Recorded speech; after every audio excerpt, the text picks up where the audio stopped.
I finally bought my dream home, expecting my family to share my joy. Instead, they boycotted me, claiming my success humiliated my broke brother. When they demanded, I sign the deed over to him to make it fair. I prepared a legal trap that would shatter their entitlement forever. Before we begin today's story, we have an urgent announcement. Due to technical issues, this channel is shutting down. But don't worry, the stories continue. Please subscribe to our new channel, Daily Drip Stories. You can find the link in the video description, the pinned comment, and the collaboration tag on this video. Make sure to switch over now so you don't miss out. Thank you for your support. Now back to the story. The silence in the house wasn't peaceful. It was heavy. It felt like a physical weight pressing down on my chest, suffocating the excitement that should have been bubbling over. I was sitting on the floor of what was supposed to be the dining room, my back pressed against the cool, freshly painted drywall. Around me were stacks of unopened boxes, their cardboard flaps taped shut, holding the life I had worked 15 years to build. Outside, the rain was hammering against the brand-new double-pane windows I had spent weeks researching. It was a dark, dreary Tuesday evening, but the weather wasn't the reason I felt like I was going to throw up.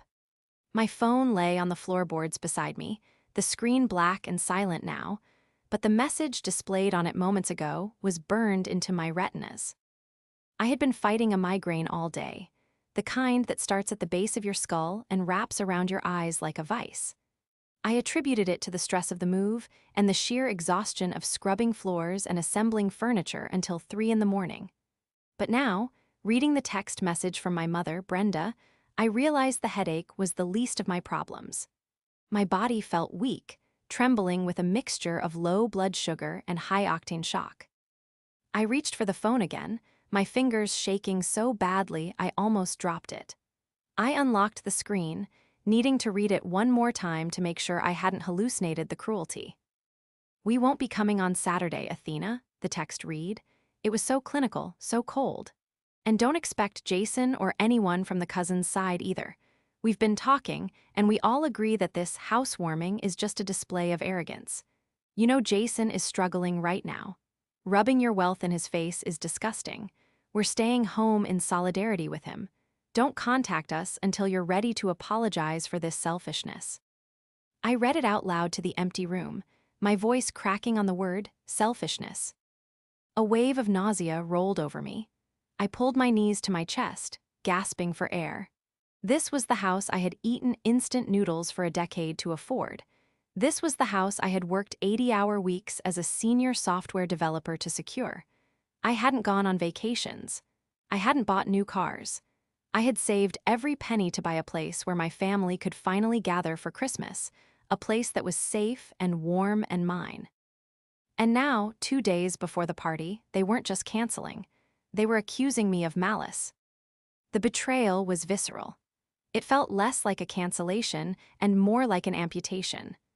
I looked around the beautiful, spacious room that I had envisioned filled with laughter and the smell of roast dinner, and suddenly, it just looked like a tomb. I was alone, completely and utterly alone in a 4-bedroom house that my family hated me for owning. I dropped the phone back onto the floor.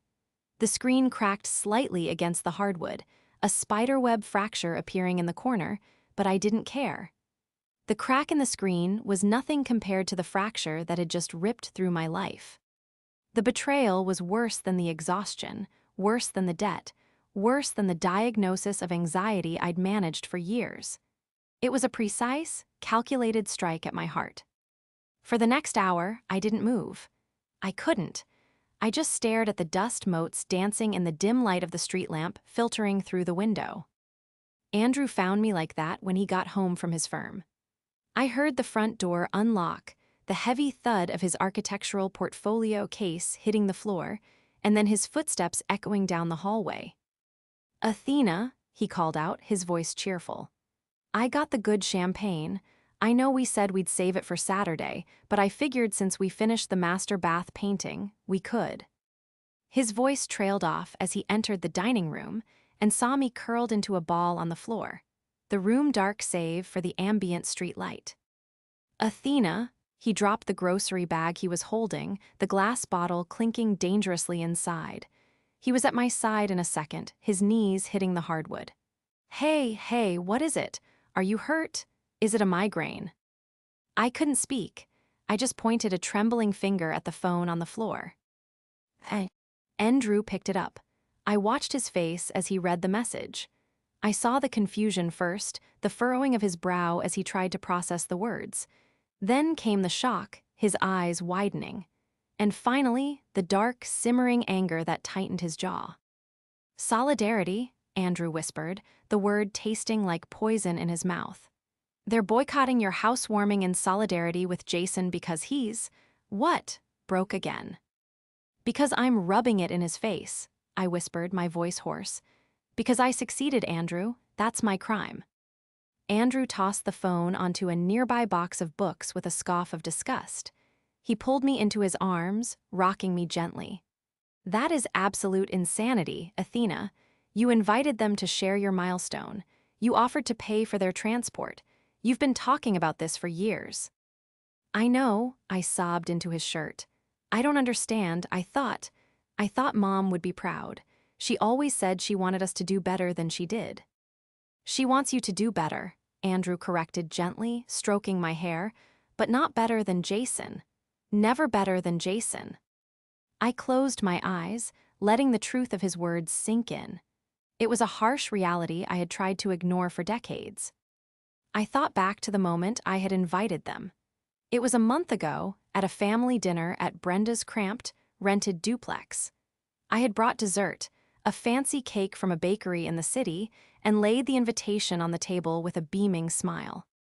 I finally closed on the property, I had said, waiting for the applause. Instead, the room had gone quiet. Jason, sitting across from me, had stopped chewing his steak. He looked at the invitation, then at me, his eyes narrowing. A 4-bedroom, Jason had asked, his voice dripping with mock incredulity. Just for you and the architect. What do you need 4 bedrooms for, Athena? You planning on running a hotel? No, I had said, my smile faltering. We want a guest room for you guys, and an office for me and a studio for Andrew. Must be nice, Brenda had muttered, aggressively clearing the table. Must be nice to have office money while your brother is trying to figure out how to keep his lights on. I had brushed it off then. I told myself they were just stressed. I told myself they would come around once they saw the house, once they saw I wanted to share it with them. But sitting here now, in the dark with Andrew, the reality was undeniable. They weren't stressed. They were jealous. Andrew stood up and paced the room, running a hand through his hair. So, what? They just expect us to cancel, to apologize for working hard. Apparently, I said, wiping my eyes. She wants me to apologize for being selfish. Selfish, Andrew laughed, a cold, sharp sound. You paid off her car loan last year. You paid Jason's bail when he got into that bar fight. You've been the bank of Athena for 10 years. I know, I said quietly. I looked at the phone again. The notification light was blinking. Another message had come through, likely doubling down on the guilt trip. But as I looked at the cracked screen, a strange, cold sensation settled in my stomach. It wasn't sadness anymore. It was something harder, something brittle. They thought this boycott would break me. They thought that by withdrawing their love, I would scramble to fix it, just like I always did. They thought I would beg. They thought I would write a check to Jason just to smooth things over so they would deign to eat my food and drink my wine. But they had forgotten one crucial thing. They didn't know that the housewarming wasn't just a party. And they certainly didn't know about the conversation I'd overheard between Brenda and Jason 2 weeks ago, the one recorded on the old iPad I'd left at her house to fix. To understand why this text message was the nuclear option, you have to understand the dynamic of my family. I was the eldest, the responsible one. I was the girl who had a paper route at 12, worked at McDonald's at 16, and put herself through college on scholarships and night shifts. I became a software developer not because I loved coding initially, but because I looked at the salary bands and saw a way out of the poverty we grew up in. Jason, on the other hand, was the creative one, the dreamer. He was 2 years younger, 36 now, and had never held a job for longer than 6 months. Jason was a chameleon of failure. In his 20s, he was going to be a DJ. Brenda bought him thousands of dollars worth of turntables that gathered dust. Then, he was going to be a crypto investor. I watched him lose 10 grand of Brenda's retirement fund on a scam coin. Currently, his profession was vague. He called himself a lifestyle consultant, which mostly meant he posted photos of himself in rented cars on Instagram and tried to sell workout supplements to his high school friends. But despite his failures, or perhaps because of them, he was Brenda's auntie. Ray World. Brenda, a retired homemaker who subsisted on a small pension and my monthly gifts, viewed Jason as a victim of circumstance. The world was just too hard for his sensitive soul. It was never his fault he was fired for lateness. The boss was a tyrant. It was never his fault he couldn't pay rent. The landlord was a crook. And me, I was the endless resource. Athena, you have so much, Brenda would say, eyeing my handbag or my shoes. You can't spare $500 for your brother. He needs new tires. You don't want him driving on unsafe tires, do you? If he crashes, it'll be on your conscience. That was her weapon of choice, my conscience. And for years, it worked. I paid for the tires. I paid for the phone bills. I paid because I wanted them to love me, and I thought buying their safety was the same thing as earning their love. But the house was different. This was the first thing I had done entirely for myself. The next morning, the day before the party, Andrew went to work, but I took the day off. I needed to prep the house, even if no one was coming. I was angrily scrubbing the kitchen island when the doorbell rang. I froze. Had they changed their minds? I walked to the door and peered through the peephole. It wasn't Brenda, it was Jason. He was standing on my porch, looking around with a critical sneer. He was wearing a tracksuit that looked like Gucci, but was definitely a knockoff from a street market, and pristine white sneakers. He was chewing gum aggressively. I opened the door, but I didn't step back to let him in. I blocked the entrance. Jason, I said, keeping my voice steady, I got Mom's text. I thought you were boycotting in solidarity. Chill, Athena, Jason said, pushing his sunglasses up onto his head. He didn't look me in the eye, he was looking past me, scanning the foyer, calculating the square footage. Mom's being dramatic. You know how she is. She said you agreed, I said. She said you felt I was rubbing my success in your face. Well, I mean, it is a bit much, isn't it? He gestured vaguely at the high ceilings. People are struggling, and you're out here buying a mansion. It's not a good look. I worked for this, Jason, for 15 years. Yeah, you clicked buttons on a computer. Hard work, he scoffed. Anyway, look, I'm here to offer a truce. Mom's really upset. She's crying. She feels like you've left us behind. My resolve wavered slightly. The image of my mother crying always got to me. I haven't left anyone behind. I invited you. Yeah, but invites are cheap, Jason said, leaning against the doorframe, invading my personal space.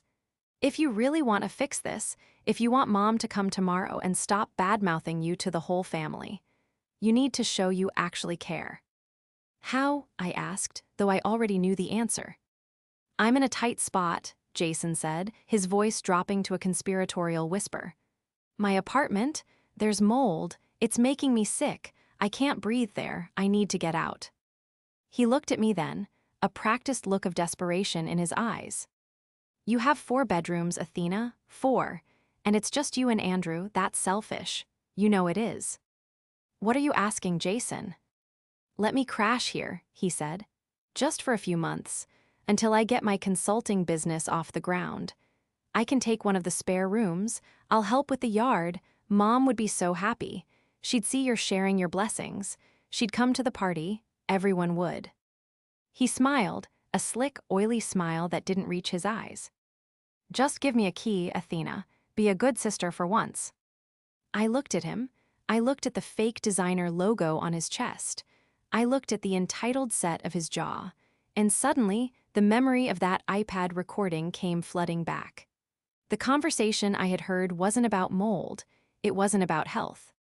It was about this house, and it was about how long it would take to legally establish tenancy rights in our state.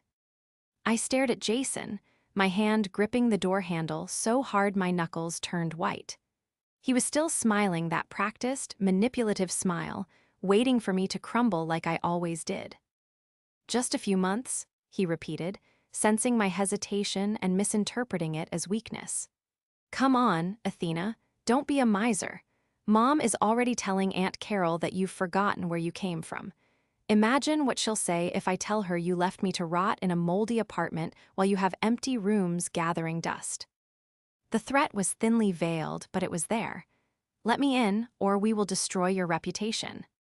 I took a slow breath, forcing my heart rate to steady. "I can't give you an answer right now, Jason," I lied, my voice remarkably calm. "Andrew and I need to discuss it. It's his house too." Jason rolled his eyes. "Since when does Andrew wear the pants? It's your money, isn't it?" "I'll let you know tomorrow," I said, stepping back and starting to close the door. "Tomorrow." Jason jammed his foot in the doorway, blocking it. His smile vanished. "Tomorrow is the party.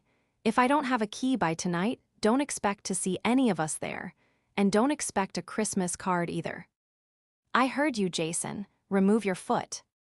He glared at me for a second, then retracted his foot with a scoff. "You're unbelievable. Family first, right? Guess that was just talk." He turned and sauntered down the walkway to his car, a leased BMW he absolutely couldn't afford. As soon as he was gone, I locked the door, bolted it, and leaned against it, shaking. I didn't call Andrew immediately. Instead, I went upstairs to my new office. I opened my laptop and pulled up the file I had transferred from the old iPad 2 weeks ago. I had gone over to Brenda's house to fix her Wi-Fi. She had been out grocery shopping, and Jason was supposedly at an interview. I had found the iPad recording audio in the kitchen. Brenda often used it to record voice notes for her grocery lists because her eyesight was failing. But she had left it running. I put on my headphones and pressed play. The recording was grainy, but the voices were unmistakable. "She's closing on the 15th, Jason's voice sneered from the recording. "4 bedrooms, Ma, it's ridiculous." "It's sinful," Brenda's voice agreed. "All that space while you're suffering." "So here's the plan," Jason continued. "I need to get in there before she gets settled. If I move in temporarily for a medical reason, like the mold allergy, she can't kick me out without looking like a monster. In this state, if I stay for 30 days and receive mail there, I have tenant rights. She'd have to formally evict me." "Evict her own brother?" Brenda gasped. "She wouldn't dare. The family would tear her apart." "Exactly," Jason laughed. "Once I'm in, I'm in. I can save my rent money, maybe get a new car. And if she tries to make me pay, you just guilt her. Tell her I'm depressed. Tell her I'm trying." "That's my boy," Brenda cooed. "You're so smart, Jason. You deserve that house just as much as she does. More, really. She's always had it easy." I stopped the recording. "She's always had it easy." The words echoed in my empty office. I looked at my hands that had carpal tunnel from years of coding, hands that were dry from scrubbing floors because I couldn't afford a cleaner while saving for the down payment. I wasn't just a sister to them. I was a host organism, and Jason was the parasite preparing to burrow in. I picked up my phone. I didn't call Andrew yet. I called a different number. "Lawson and Associates," a crisp voice answered. "Hi, this is Athena. I need to speak to Mr. Lawson. It's about the property title and a potential trespass issue." For the next 3 hours, I was no longer the grieving daughter. I was the senior software developer. I was debugging a critical error in my life's code. I pulled property records. I drafted a document. I contacted the local police non-emergency line to inquire about private property trespassing laws. When Andrew came home that evening, I was sitting at the kitchen island with a bottle of wine and a stack of papers. "Everything okay?" he asked, eyeing the paperwork. "Did Jason come by?" He did, I said, pouring Andrew a glass. He asked for a key. Andrew's face darkened. And I told him I'd think about it. I took a sip of wine, my eyes cold, but I finished thinking. I slid a paper across the counter to him. It wasn't a lease. It was a formal notice of no trespass, drafted by my lawyer. The party is still on, I said, but the guest list has changed. And the entertainment, well, let's just say I'm preparing a special presentation. The morning of the housewarming party broke with brilliant sunshine, a stark contrast to the gloom of the previous days. The house was ready. The caterers, a local team I had hired as a treat to myself, were setting up in the kitchen. I had sent a final text to Brenda and Jason the night before. I understand you won't be attending. That is your choice. I respect your solidarity. They hadn't replied. They were probably expecting me to call begging this morning. They were expecting me to cave, to drive over to Jason's apartment with a key and an apology. Instead, I had spent the morning confirming the real guest list. Originally, I had invited mostly family, with a few close friends. But after the boycott text, I realized I had been catering to the wrong crowd. I had reached out to my colleagues, my mentors, Andrew's architectural partners, and my close circle of friends from college, people who actually celebrated my success. Hey, I know it's last minute, I had messaged them, but I'm throwing a housewarming. No family drama, just good food, good wine, and people who have supported my career. To my surprise, almost everyone said yes. By 2:00 p.m., my driveway was full. Not with rusted sedans of judgmental aunts, but with the cars of people who respect. Demi, the house was filled with the hum of conversation, laughter, and genuine compliments. Athena, the wainscoting is incredible, my boss, Sarah, said, running her hand along the wall. You did this yourself. Andrew and I beamed, handing her a glass of champagne. It's stunning, she said. You deserve this. I know how hard you worked on the Omega project to get that bonus. You deserve this, 3 words my mother had never said. The atmosphere was light, sophisticated, and joyful. For the first time in my life, I wasn't waiting for the other shoe to drop. I wasn't worrying about Jason making a scene or Brenda criticizing the food. And then the doorbell rang. It was 3:30 p.m. Everyone I had invited was already here. My stomach dropped. I knew who it was. I signaled to Andrew. He nodded, setting down his drink and moving to stand beside me. I opened the door. Brenda stood there. Beside her was Jason, carrying a duffel bag. Behind them were Aunt Carol and Uncle Bob, looking grim-faced. It was an ambush. We decided to come, Brenda announced loudly, pushing past me into the foyer without waiting for an invitation. We decided we couldn't let you ruin the family over your pride. We're here to forgive you. The chatter in the living room died down. My guests, lawyers, developers, architects, turned to look at the intrusion. Forgive me, I asked, standing my ground. I didn't close the door. I thought you were boycotting in solidarity with Jason. We are, Jason said, stepping forward. He dropped the heavy duffel bag on my pristine hardwood floor with a loud thud. That's why I brought my stuff. I figured if I'm staying here, the family can't be mad at you anymore, right? Problem solved. He smiled at the room of strangers, raising a hand. Hey everyone, I'm the brother. I'll be living here for a bit. Don't mind me. Brenda turned to me, her voice dropping to a hiss. Don't make a scene, Athena. You have guests. Just let him take the back room, and we'll pretend this whole nasty business never happened. Look, I even brought your favorite potato salad. She held up a Tupperware container like it was a peace treaty. I looked at the potato salad. I looked at Jason's duffel bag. I looked at the smug satisfaction on their faces. They truly believed I was trapped. They thought the social pressure of my fancy friends would force me to comply to avoid a scene. You're right, Mom, I said loudly, my voice carrying through the silent room. I shouldn't make a scene. I turned to Andrew. Andrew, could you please connect my laptop to the living room TV? Jason frowned. What, We don't want to watch TV. Oh, it's not TV, I said, a cold smile touching my lips. It's a welcome video. Since you're here to forgive me, I think everyone should understand exactly what I'm being forgiven for. Athena, what are you doing? Brenda hissed, grabbing my arm. Her grip was tight, desperate. She sensed the shift in the air. Don't embarrass us. I'm not embarrassing anyone, Mom, I said, gently but firmly removing her hand. I'm just sharing the family dynamic. Andrew gave me a thumbs up. The 65-inch television screen in the living room flickered to life. My guests, sensing the tension, had gathered around. They were silent, their drinks forgotten. Jason looked confused, shifting his weight from foot to foot. Is this a slideshow? Did you make a slideshow of yourself? He scoffed, trying to regain control. Something like that, I said. I pressed the spacebar on my remote. The screen didn't show photos. It showed a black screen with a waveform audio visualization. And then, Jason's voice boomed through the high-fidelity speakers I had just installed. So here's the plan. I need to get in there before she gets settled.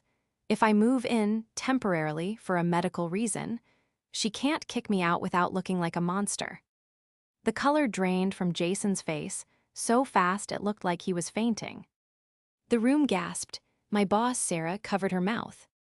Then Brenda's voice filled the room, loud and clear. Evict her own brother, she wouldn't dare. The family would tear her apart. Once I'm in, Jason's voice laughed on the recording. I can save my rent money. And if she tries to make me pay, you just guilt her. That's my boy. You're so smart, Jason. You deserve that house just as much as she does. I stopped the recording. The silence that followed was absolute. It was deafening. Jason was frozen, his mouth opening and closing like a fish out of water. Brenda was trembling, her face a mask of horror, not of remorse, but of exposure. Aunt Carol and Uncle Bob, who had been standing behind them in support, were slowly backing away, looking at Brenda with wide eyes. You recorded us, Brenda shrieked, her voice cracking. That's illegal, you spied on us.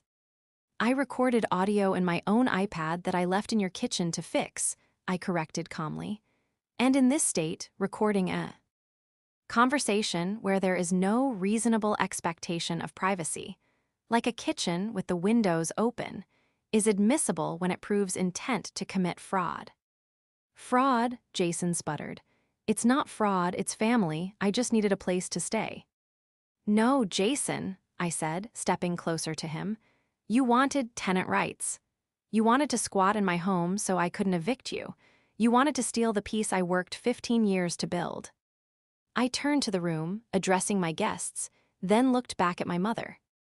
You told everyone I was selfish, I said, my voice steady, though my heart was hammering. You told the family I was showing off, but the truth is you were planning to steal from me. You were planning to use my love for you as a weapon to let Jason live off my labor. Again. Athena, please, Brenda pleaded, realizing the audience she was in front of. We can talk about this in private. Jason made a mistake. He was just joking. He has a duffel bag, Mom, I pointed out. That's a very heavy joke. I reached into a folder on the kitchen island and pulled out the document I had prepared with Mr. Lawson. This is a notice of no trespass, I said, holding it out to Jason. If you do not leave my property in the next 5 minutes, I will call the police. And since I have a recorded confession of your intent to establish fraudulent residency, I don't think they'll be very sympathetic. Jason stared at the paper. He looked at the room full of professionals in suits and dresses, all looking at him with utter disdain. He looked at Andrew, who was standing by the door with his arms crossed, looking ready to physically remove him. You're crazy, Jason spat, his face twisting into ugly anger. You're a psycho who records their own mother. A daughter who learned she couldn't trust her, I replied. Fine, Jason grabbed his duffel bag. Keep your stupid house. It's too far from the city anyway. Come on, Ma. He turned to leave, expecting Brenda to follow. But Brenda didn't move. She was staring at me, tears streaming down her face. Athena, How could you? In front of everyone, I'm your mother. And I'm your daughter, I said softly. But that never seemed to matter as much as being Jason's bank. I'm not leaving, Brenda sobbed. I'm not leaving until you apologize for humiliating us. Then you'll be waiting a long time, I said. Andrew. Andrew opened the front door wide. Andrew, I repeated, my voice shaking slightly despite my best efforts to remain composed. Please show them out. Andrew moved toward Brenda, his expression grim but polite. He didn't grab her. He simply gestured toward the open door where the afternoon sun was spilling onto the porch, a stark contrast to the dark storm brewing in my living room. Brenda, it's time to go. But Brenda didn't move. Instead, she did something that made the air in the room turn to ice. She sat down. She marched over to my pristine, cream-colored sectional, the one I had saved for 6 months to buy, and sat right in the middle of it, crossing her arms over her chest. She looked like a petulant child staging a sit-in, but the malice in her eyes was entirely adult. No, Brenda declared, staring straight at me. I am not going anywhere. This is my daughter's house. I have a right to be here. And if you think I'm going to let you kick your brother out onto the street because of a misunderstood recording, you are out of your mind. She turned her gaze to Aunt Carol and Uncle Bob, who were still hovering near the entryway, looking like they wanted the floor to open up and swallow them whole. Carol, Brenda cried out, her voice shrill. Are you going to stand there and let her do this? She's treating us like criminals. Look at her, prancing around in front of her rich friends, humiliating her own flesh and blood. Tell her, Carol, tell her family helps family. The room turned to Aunt Carol. I looked at her too. Carol was Brenda's younger sister, a woman who had always been passive, always nodding along to Brenda's endless complaints about how unfair the world was. I braced myself for the lecture. I expected her to tell me to be the bigger person. Carol looked at Brenda, sitting obstinately on the sofa. Then she looked at Jason, who was standing by the door clutching his duffel bag, looking like a cornered rat. Finally, she looked at the TV screen, where the audio waveform was still paused. Brenda, Carol said slowly, her voice quiet, did you really say that you wanted to use tenant laws to trap her? It was just talk, Brenda waved her hand dismissively.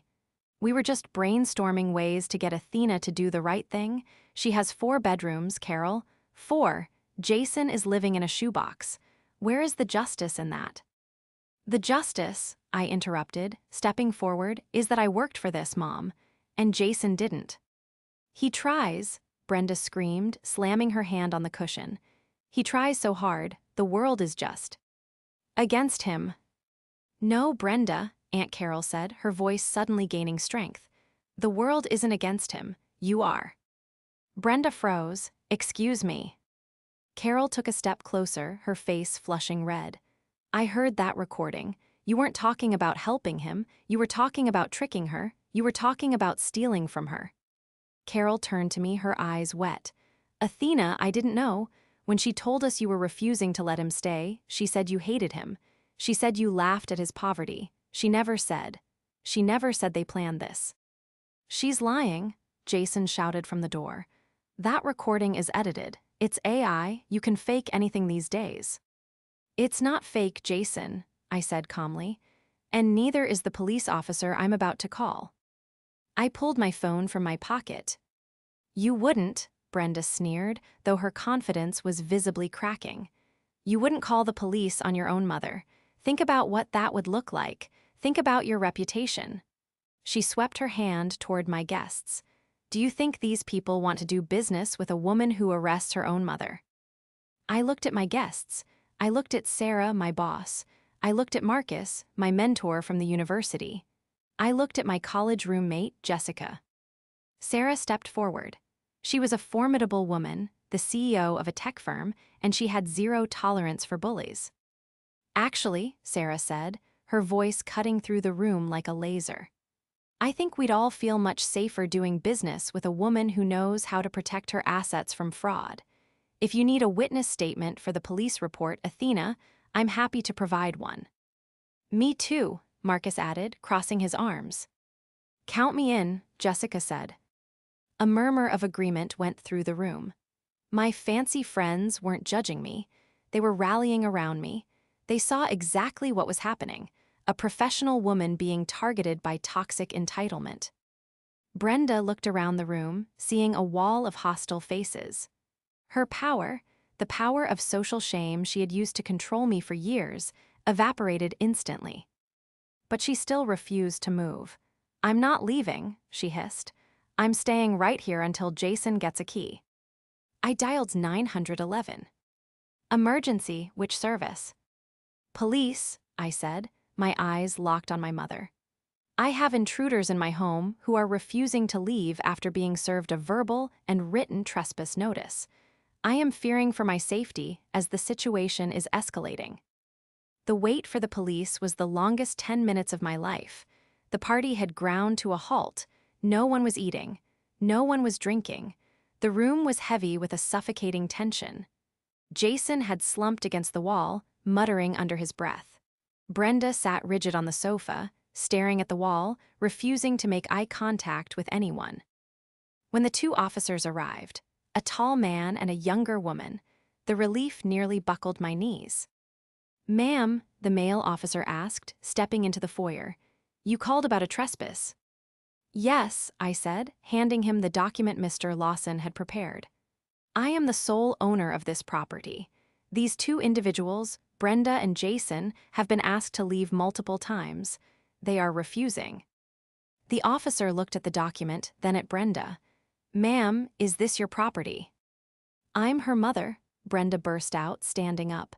"I have a right to be here. She's treating me like a stranger." "Ma'am, that's a civil matter," the officer said, his tone bored but firm. "If your name isn't on the deed and the owner wants you to leave, you have to leave. Otherwise, you're trespassing." "But my son needs a place to stay," Brenda pointed at Jason. "She has 4 bedrooms. It's criminal to keep them empty."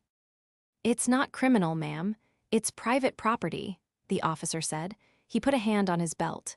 "Now, I'm going to ask you once to vacate the premises. If you refuse, I will have to escort you out in handcuffs. Do you want to leave in your car or in mine?" Brenda looked at the handcuffs. She looked at me. For the first time in 34 years, she realized that her tears, her guilt trips, and her manipulation had zero currency here. The law didn't care that she was my mother. The law only cared that this was my house. "You're dead to me," Brenda whispered, her voice venomous. "You hear me, Athena? You're dead to us. Don't come crawling back when you're lonely in this big, empty house." "I won't," I said softly. She grabbed her purse and marched to the door, shoving past Andrew. Jason followed her, keeping his head down, the duffel bag bumping against his legs. The police officers followed them out to the driveway to ensure they actually left. As the front door clicked shut, a profound silence filled the room. I felt like I was going to collapse. My adrenaline was crashing. I leaned back against the wall, covering my face with my hands. Then I felt a hand on my shoulder. It was Aunt Carol. "I'm sorry," she whispered, pulling me eye. "Nto a hug. I'm so sorry I didn't see it before." "It's okay, Aunt Carol," I sobbed, finally letting the tears fall. "No, it's not," she said firmly. "But you were brave, you were so brave." From the living room, someone started clapping. I looked up. It was Sarah. Then Marcus joined in, then Andrew. Within seconds, the entire room of 30 people was applauding. It wasn't a polite golf clap, it was a raucous, supportive ovation. Andrew walked over, took my hand, and raised it in the air. "To Athena," he said, his voice thick with emotion, "and to the House of Peace." "To Athena," the room cheered. I looked around at the faces of the people who truly cared about me. Brenda was right about one thing: the house was big. But she was wrong about it being empty. It was full of love. It just wasn't the kind of love she knew how to give. The aftermath of the party was not quiet. The extinction burst, a psychological term Andrew told me about, began almost immediately. Brenda and Jason didn't go quietly into the night. They went online. By the next morning, my Facebook feed was a war zone. Brenda had posted a long, rambling diatribe about ungrateful children and the evil of money. She didn't name me directly, but the implication was clear. She claimed she had been thrown out into the cold, it was 70 degrees and sunny, and that I had abandoned family for status. Jason was less subtle. He sent me 27 text messages between midnight and 4:00 a.m. They ranged from begging, "Come on, Athena, I'm desperate," to threatening, "You'll regret this, watch your back," to purely delusional, "I'm suing you for emotional distress." I didn't reply to a single one. Instead, I spent my Sunday morning with Andrew, drinking coffee on our back porch, listening to the birds, and compiling a PDF. I took screenshots of Brenda's posts. I exported Jason's text logs. I combined them with the audio recording and the police report number from the party. On Monday morning, I didn't go to work. I went to the courthouse. With Mr. Lawson by my side, I filed for a temporary restraining order against both of them. The judge, a stern woman with glasses, listened to the audio recording. When she heard Brenda say, "Evict her own brother," she wouldn't dare. Her eyebrows shot up.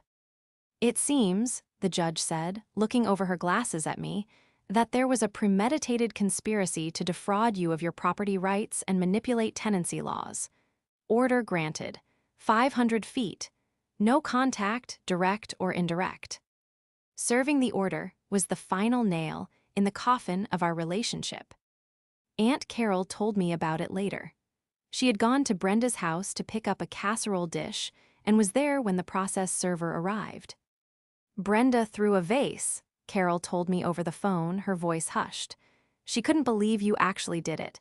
She kept screaming, 'I'm her mother, she can't restrain me.' But the deputy told her if she contacted you again, she'd go to jail." "And Jason?" I asked. "Jason? Well, that's the other news," Carol sighed. "Since he couldn't move in with you, his landlord finally caught up with him. He was evicted yesterday.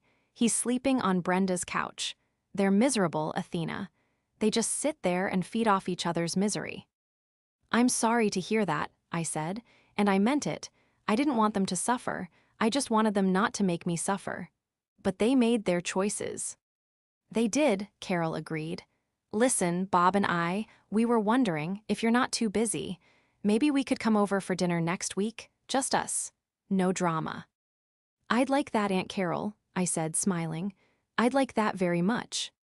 Over the next 6 months, my life transformed. Without the constant drain of Brenda's financial demands and Jason's crises, my savings account began to replenish. But more importantly, my emotional bandwidth replenished. I hadn't realized how much energy I spent bracing for impact. I hadn't realized that every time my phone buzzed, my cortisol spiked, expecting a guilt trip or a request for money. Now, when my phone buzzed, it was Andrew sending me a funny meme, or Sarah asking if I wanted to grab lunch, or Aunt Carol sharing a recipe. The house became what I had always dreamed it would be. Andrew and I turned the guest room that Jason had demanded into a library. We lined the walls with bookshelves and put 2 comfortable armchairs by the window. It became my sanctuary. One evening in late November, the first snow of the year began to fall. I was sitting in the library, a book in my lap, watching the snowflakes swirl in the streetlights outside. The house was warm, silent, and safe. Andrew walked in, carrying 2 mugs of hot chocolate. He sat in the chair opposite me and looked out the window. "It's peaceful," he said. "It is," I agreed. "Do you miss them?" he asked gently. I thought about it. I thought about the mother I wished I had, the one who would have hugged me and said good job without adding, "But what about Jason?" I missed her, but she never existed. I thought about the mother I actually had, the one who plotted to trap me in my own home. I didn't miss her, not even a little. "No," I said, taking the mug from him. "I don't miss the chaos. I don't miss the guilt. For the first time in my life, I feel clean." Andrew reached out and squeezed my hand. "You broke the cycle, Athena. That's the hardest thing to do." "We broke it," I corrected him. "I couldn't have done it without you." We sat there for a long time, watching the snow blanket the yard, my yard. I thought about Jason, likely sleeping on Brenda's couch, complaining about how unfair the world was. I thought about Brenda, bitter and angry, telling anyone who would listen that her daughter abandoned her. They were trapped in a prison of their own making, a prison of entitlement and resentment. I, on the other hand, was free. I had bought a house, yes, but the real purchase wasn't the drywall or the timber or the land. The real purchase was my freedom. And looking around at the warm light reflecting off the books, listening to the soft breathing of the man who loved me for me, I knew it was worth every single penny. I took a sip of the hot chocolate. It was sweet, warm, and perfect. "So," Andrew said, breaking the silence with a grin, "since we have 2 other spare rooms, what do you think, home gym or a dedicated Lego room?" I laughed, the sound ringing clear and happy through the house. Why not both? I was the architect of my own life now, and I could build whatever I wanted.